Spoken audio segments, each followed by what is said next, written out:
here's the trajectory of demographics in the garden center industry, right? In the 90s and through the zeros, we were just sitting pretty because the boomers ran the show, and the boomers wanted their front yards to be just as pretty as the guy next door.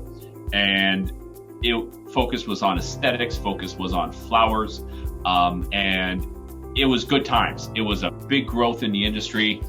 And then we started, and then 9/11 happened, but then we also started getting wringing our hands because Gen X didn't seem to care. Gen X wasn't marketing as much.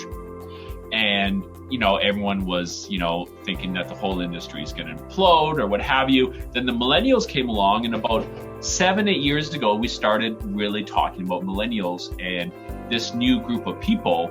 How do we engage with this group of people? They seem to really like plants. And that was a gross understatement because they have driven growth in the industry now for the past 5 years for sure.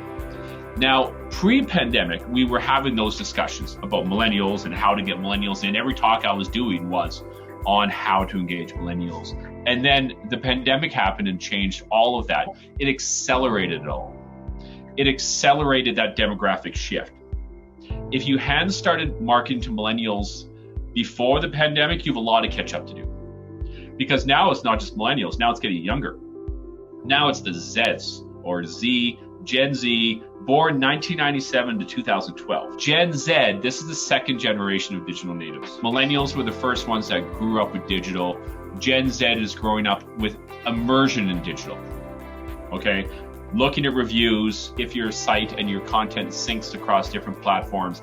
This is basic stuff as we get younger. This has to be in place. And they've never seen a commercial on TV. They can't remember the last time they actually read a newspaper, and they haven't noticed a billboard in a decade. So these are the kind of people we're advertising to now.